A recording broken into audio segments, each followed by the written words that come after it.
Border roads organisation आज अपना 63वां स्थापना दिवस मना रहा है। इस उपलक्ष्य में बीआरओ द्वारा भव्य आयोजन किया गया है। इस आयोजन का हिस्सा बनकर मुझे बेहद खुशी हो रही है। मैं बीआरओ परिवार के सभी सदस्यों को बीआरओ स्थापना दिवस की हार्दिक बधाई भी देता हूं और शुभकामनाएं भी देता हूं। मुझे बताया गया है कि इस अवसर पर आप लोगों ने बीआरओ एट 63 नामक एक मल्टी डायमेंशनल एक्सपेडिशन भी शुरू किया था, जिसका आज यहां समापन हुआ है। मैं इस एक्सपेडिशन में भाग लेने वाले सभी 63 कर्मयोगियों का स्वागत करता हूं और इस अभियान को पूरा करने के लिए आप सभी को बधाई भी देता हूं। साथियों, किसी ऑर्गेनाइजेशन के लिए स्थापना दिवस का मनाया जाना यह बहुत ही महत्वपूर्ण होता है। यह दिवस हमें हमारी अब तक की यात्रा, अब तक की उपलब्धियों पर विचार करने का अवसर भी देता है। यह दिवस हमें भविष्य की योजना बनाने और उस पर आगे बढ़ने के लिए प्रेरित भी करता है। मुझे विश्वास है आजादी के अमृत महोत्सव के दौरान मनाए जाने वाला यह स्थापना दिवस भी बीआरओ को राष्ट्र निर्माण के नए लक्ष्यों की ओर आगे बढ़ने के लिए प्रेरित करेगा। मुझे बताया गया कि बीआरओ के पहले प्रोजेक्ट की शुरुआत अरुणाचल प्रदेश के भालुकपोंग और टेंगा जैसे सुदूर गांवों को आपस में जोड़ने से हुई थी। आगे चलकर जनपदों, राज्यों और प्रांतों को आपस में जोड़ने वाला बीआरओ आज हमारे मित्र राष्ट्रों में अपनी सेवाएं देकर उनको हम सब से जोड़ने का कार्य कर रहा है। बीआरओ पिछले 6 दशकों से सीमावर्ती क्षेत्रों में इंफ्रास्ट्रक्चर डेवलपमेंट का एक मजबूत स्तंभ बना हुआ है। 1960 में सिर्फ 2 प्रोजेक्ट से बढ़कर यह अब 18 प्रोजेक्ट तक पहुंच गया है। मुझे बताया गया है कि बीआरओ द्वारा 60,000 किलोमीटर से अधिक सड़कों और 850 प्रमुख ब्रिजेज और 19 हवाई पट्टियों और 4 सुरंगों का निर्माण किया जा चुका है। यह कोई छोटी मोटी उपलब्धि नहीं है। किसी इंस्टीट्यूशन की यात्रा में इसे मैं एक बहुत बड़ी उपलब्धि मानता हूं। और बीआरओ एक कंस्ट्रक्शन संगठन ही नहीं है, बल्कि मैं मानता हूं कि यह श्रम, एकता, अनुशासन और राष्ट्र के प्रति समर्पण का एक जीता जागता उदाहरण भी है। साथियों, समाजों और राष्ट्रों और यहां तक कि मानव सभ्यता की यात्रा में रोड्स का बहुत महत्व रहा है। शिक्षा हो या स्वास्थ्य, व्यापार हो या खाद्य आपूर्ति, आर्म फोर्सेज की सामरिक जरूरतें हों, उद्योग धंधे हों या फिर सामाजिक आर्थिक प्रगति के अन्य कार्य, इन्हें पूरा करने में सड़कों, पुलों और टनल्स की बहुत ही महत्वपूर्ण भूमिका होती है। कहने का मतलब, ह्यूमन सिविलाइजेशन आज अपने जिस पड़ाव पर है, इसमें रोड्स और परिवहन के अन्य साधनों की बड़ी अहम भूमिका रही है। इस संदर्भ में मैं 19वीं सेंचुरी के एक अमेरिकन स्कॉलर होरेस बुशनेल का कथन आप लोगों के सामने रखना चाहूंगा। रोड्स के बारे में वह बड़ी अद्भुत बात कहते हैं। वह कहते हैं कि किसी समाज में हो रही प्रगति के बारे में आप जानना चाहते हैं तो उसकी जानकारी आपको वहां की सड़कों से मिल सकेगी। सड़कें स्वयं प्रगति की प्रतीक होती हैं। सड़कें किसी समाज के खुलेपन और उसके उदार स्वरूप को भी बताती हैं। और आगे वह लिखते हैं, nothing makes an inroad without making a road. All creative action whether in government, industry, thought और रिलीजन क्रिएट्स रोड्स। साथियों, रोड्स की यह व्याख्या मुझे बहुत अच्छी लगी, इसलिए मेरा मन किया कि आपसे भी मैं इसे शेयर करूं। सीमाई इलाकों की अपनी विजिट्स में जब मैं बीआरओ द्वारा निर्मित हाई क्वालिटी रोड्स या अन्य इंफ्रास्ट्रक्चर प्रोजेक्ट्स देखता हूं तो मुझे होरेस बुशनेल का यह कथन बिल्कुल चरितार्थ होता हुआ दिखाई देता है। हमारे देश का सीमाई विकास नए भारत की प्रगति का सूचक है और हम इस दिशा में लगातार आगे बढ़ रहे हैं। साथियों, आप सभी चाणक्य के अर्थशास्त्र और उसमें वर्णित सप्तांग सिद्धांत से भी अवगत होंगे। किसी राज्य की व्यवस्था समझने और एक आदर्श राज्य के निर्माण के लिए वह सप्तांग यानी 7 अंगों के सिद्धांत का प्रतिपादन करते हैं। इसमें चौथा अंग सीमाई क्षेत्रों में दुर्ग अथवा किलेबंदी से संबंधित है, जिसे वह राज्य की सीमा की रक्षा का अत्यंत महत्वपूर्ण कंपोनेंट मानते हैं।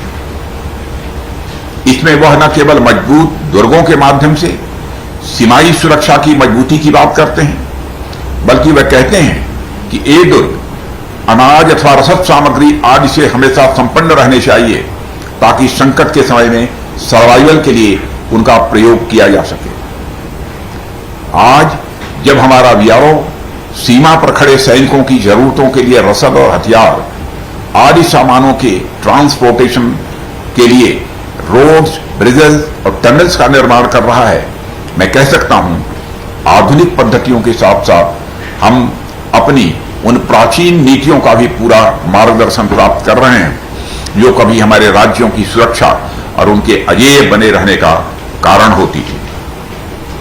साथियों, प्रसिद्ध इतिहासकार एच कार का मानना था कि इतिहास पास्ट और प्रेजेंट के बीच एक कॉन्टिन्यूअस डायलॉग है, इसलिए इतिहास से सीखते हुए भविष्य के निर्माण के लिए काम करना वर्तमान का सबसे महत्वपूर्ण कर्तव्य होता है। अभी मैं जिन चाणक्य अर्थशास्त्र की बात कर रहा था, इतिहास उनका समय 300 बीसी बताता है। लगभग उसी कालखंड की एक और बात का जिक्र मैं आप लोगों के बीच करना चाहता हूं, वह है उस समय प्रचलित सिल्क रूट। साथियों, चीन, मध्य एशिया और यूरोप से होते हुए यह मार्ग अफ्रीका तक जुड़ा हुआ था और ट्रैवलर्स, पिलग्रिम्स और व्यापारियों का जाना माना और पसंदीदा यह मार्ग था। हमारे देश के अनेक व्यापारी केंद्र जैसे ताम्रलिप्ति, लेह, जैसलमेर, मथुरा और बनारस आदि इसी रूट से भली भांति जुड़े हुए थे। हमारे यहां से मसालों, हाथी दांत और कपड़ों का अधिकांश व्यापार इसी रूट से हुआ करता था और यह भारत की समृद्धि का प्रमुख कारण हुआ करता था। कहने का मतलब यह है कि किसी समाज या राष्ट्र का सोशियो इकोनॉमिक डेवलपमेंट बहुत हद तक वहां के मार्गों से जुड़ा होता है। इसी तरह से उत्तरापथ और दक्षिणापथ का जिक्र भी एंशिएंट इंडिया के इतिहास में मिलता था, जिनका उपयोग और उस समय व्यापारियों और तीर्थयात्रियों द्वारा बड़े पैमाने पर किया जाता था। अपने इसी इतिहास से संवाद स्थापित करते हुए हमारे पूर्व प्रधानमंत्री श्री अटल बिहारी वाजपेयी जी ने देश के प्रमुख इंडस्ट्रियल, एग्रीकल्चरल और कल्चरल केंद्रों को आपस में जोड़ते हुए गोल्डन क्वाड्रिलेटरल यानी स्वर्णिम चतुर्भुज की नींव रखी थी और मैं सौभाग्यशाली हूं कि उनके मंत्रिमंडल में इसी कार्य को कैबिनेट मंत्री के रूप में मैं देख रहा था। सर्विस ट्रांसपोर्ट मिनिस्ट्री की जिम्मेदारी मेरे ऊपर ही श्रद्धेय अटल जी ने डाली थी। दिल्ली, मुंबई, चेन्नई और कलकत्ता जैसे मेट्रो सिटीज को आपस में जोड़ने वाला देश का यह सबसे बड़ा हाईवे प्रोजेक्ट आज इस देश में बड़ी संख्या में हो रही इकोनॉमिक एक्टिविटीज का एक प्रमुख आधार है। आगे चलकर देश में कनेक्टिविटी बढ़ाने का यही विजन हमारे प्रधानमंत्री श्री नरेंद्र मोदी जी द्वारा परिकल्पित प्रधानमंत्री गति शक्ति national master plan of multi modal connectivity में दिखाई देती है। वैसे तो राष्ट्र के विकास पर आधारित इसके अनेक कंपोनेंट्स हैं, पर पीपुल, गुड्स और सर्विसेज के लिए सीमलेस कनेक्टिविटी इसमें एक प्रमुख कंपोनेंट है। आने वाले समय में यह निश्चित ही राष्ट्र के विकास में मास्टर स्ट्रोक प्लान साबित होगा। साथियों, किसी राष्ट्र की प्रगति एक दिन की प्रक्रिया नहीं होती है। राष्ट्र के लोग, विभिन्न संस्थान, संगठन, सेनाएं, गवर्नमेंट और इंडस्ट्री आदि जितने भी पूरक एंटिटीज हैं, निष्ठा और समर्पण के साथ एकजुट होकर जब आगे बढ़ती हैं, तब कोई राष्ट्र प्रगति पथ पर अग्रसर होता है। इन्हें मैं पूरक इसलिए कह रहा हूं क्योंकि देखने में यह सब भले अलग अलग दिखते हो, पर एक की प्रगति के बिना दूसरे की प्रगति किसी भी सूरत में संभव नहीं है। इसलिए जब बीआरओ के परिश्रम और तपस्या के बल पर हमारे सीमाई क्षेत्र प्रगति कर रहे होते हैं, तो उसका मतलब हमारा पूरा देश प्रगति कर रहा होता है। बीआरओ जब देश के सीमाई इलाकों में सड़कों का जाल बिछा रहा होता है या अन्य इंफ्रास्ट्रक्चरल प्रोजेक्ट्स पर काम कर रहा होता है, तो वह केवल उस खास इलाके की ही नहीं बल्कि पूरे देश की सुरक्षा और समृद्धि के लिए नए द्वार खोल रहा होता है। साथियों, 60 वर्षों से अधिक की अपनी एक लंबी यात्रा में बीआरओ ने अपने आप को हर एक मुकाम पर सिद्ध किया है। सामान्य तौर पर मैंने देखा है कि लोग एक पड़ाव पर आने के बाद विराम लेने लगते हैं, सोचते हैं हम कुछ और विश्राम कर लें, फिर अगले पड़ाव के लिए निकलते हैं। लेकिन बीआरओ को मैंने कभी विश्राम करते हुए नहीं देखा है। श्रमेण सर्वम साध्यम, मैं समझता हूं कि बीआरओ का आदर्श वाक्य ही नहीं बल्कि बीआरओ की यह संस्कृति है, बीआरओ की जीवन शैली है, जिसे बीआरओ प्रारंभ से अब तक जीता आया है। बचपन में हम हिंदी के प्रसिद्ध कवि अयोध्या सिंह उपाध्याय हरिऔध की कर्मवीर नामक एक कविता पढ़ा करते थे, जिनकी कुछ पंक्तियां इस प्रकार थी।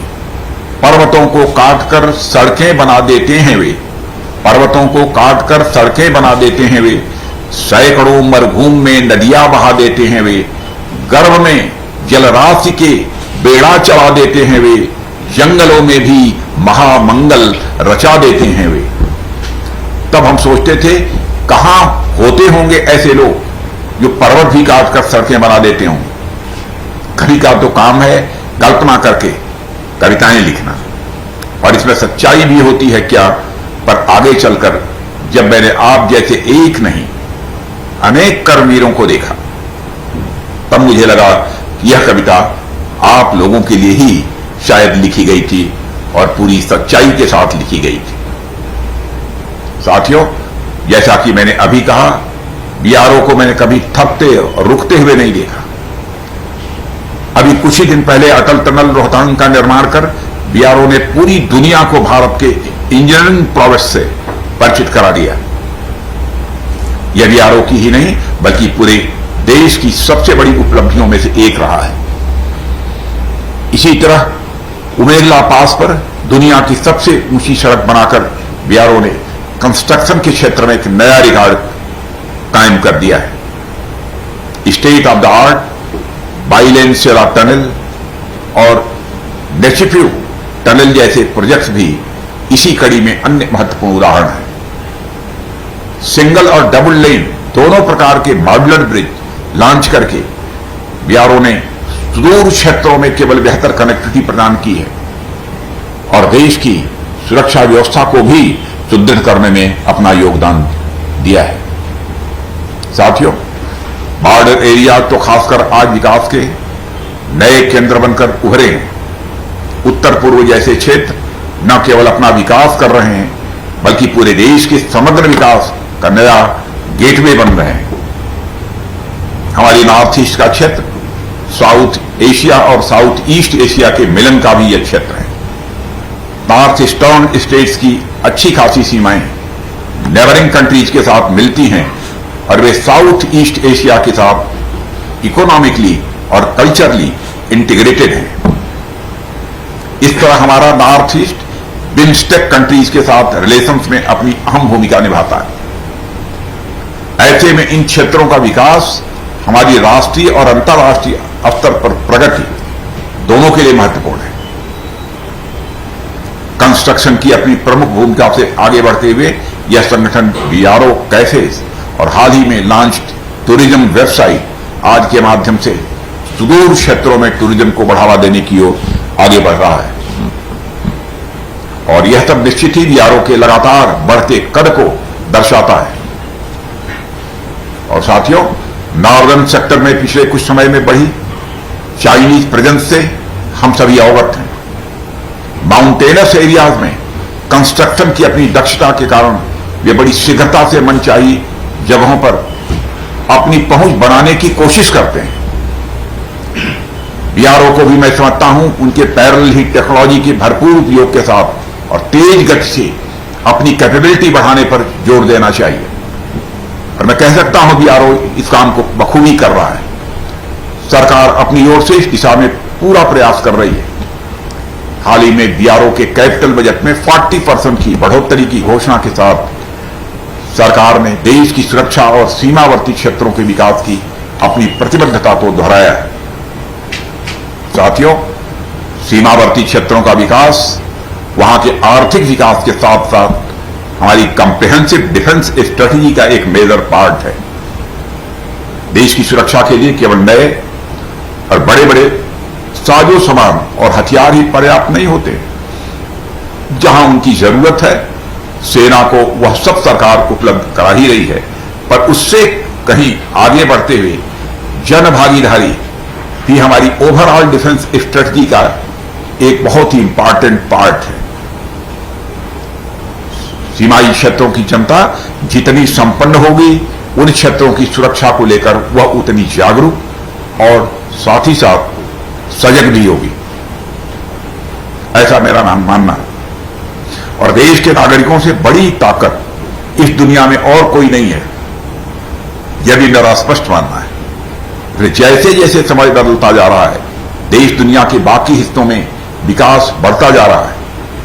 हम अपने सीमाई क्षेत्रों के विकास में भी तेजी से आगे बढ़ने के लिए कमिटेड हैं। बॉर्डर रोड ऑर्गेनाइजेशन इसमें निश्चित ही बड़ी अहम भूमिका निभा रहा है। और साथियों, जो लोग हमारी सुरक्षा के लिए दिन रात लगे हुए हैं, जो इस देश की सीमा के संतनी हैं, उनको अधिक से अधिक सुविधाएं उपलब्ध कराना यह हमारी सर्वोच्च प्राथमिकता है। वैसे तो आमतौर पर संतनी को कमतर आंक लिया जाता है, उसका मूल्यांकन ठीक तरीके से नहीं किया जाता है। आम बोलचाल में किसी बात पर कहा जाता है कि मंत्री से संतरी तक कोई नियम लागू हो गया, यानी मंत्री को शीर्ष पर माना जाता है और संतरी को सबसे निचले पायदान पर संतरी क्या होता है, इसे इकबाल साहब के सारे जहां से अच्छा गीत में देखा जा सकता है। इसमें उन्होंने पर्वतों में सबसे ऊंचे हिमालय को संतरी कहा है। मैं खुद ऐसा मंत्री हूं जो अपने देश के संतरी को, उनके कद को अपने से कहीं ऊपर मानता हूं। और जब भी उनसे मुलाकात होती है, स्वाभाविक रूप से एक सम्मान का भाव उनके प्रति मन में पैदा होता है, और यह सम्मान हमेशा ही रहता है। लेकिन प्रत्यक्ष रूप से देखने के बाद स्वाभाविक रूप से इसमें वृद्धि भी होती है। मैं सचमुच ऐसे कर्मयोगियों को मैं नमन करता हूं, और हम उनके त्याग और तप की तो कोई कीमत नहीं चुका सकते हैं, पर उनके लिए अधिक से अधिक सुविधाएं जुटाने का जरूर प्रयास कर सकते हैं, जिसमें बीआरओ प्रथम साझीदार के रूप में हमेशा हमारे साथ रहा है। साथियों, मैं पुनः आप सभी की सराहना करता हूं। हमारा बॉर्डर रोड ऑर्गेनाइजेशन तेजी से अपने कदम आगे बढ़ा रहा है। सरकार भी उसी गति से कदम ताल करते हुए आगे बढ़ रही है। न केवल बजटरी सपोर्ट, बल्कि अन्य सभी प्रकार के सपोर्ट के लिए भी सरकार हमेशा बीआरओ के साथ खड़ी रही है और आगे भी खड़ी रहेगी। इसका मैं आप सभी को विश्वास दिलाता हूं। और इस स्थापना दिवस पर हम सभी एक नया संकल्प लें, नई ऊर्जा के साथ अनवरत आगे बढ़ते रहने का प्रण लें। यही इसकी सार्थकता होगी, और आपकी कीर्ति, आपका यश निरंतर फैलता रहे। आप दिन दूनी रात चौगुनी गति से आगे बढ़ें, इसकी मैं कामना करता हूं। और इस अवसर पर अधिक कुछ न कहते हुए मैं एक बार पुनः director general border road lieutenant general Shri Rajiv Chaudhary, उनकी पूरी टीम और समस्त बीआरओ के कर्मयोगियों को अपनी हार्दिक शुभकामनाएं देता हूं, और जो उन्होंने उत्कृष्ट कार्य किया है उसके लिए मैं बधाई देते हुए अपना निवेदन समाप्त करता हूं। आप सबको बहुत बहुत धन्यवाद।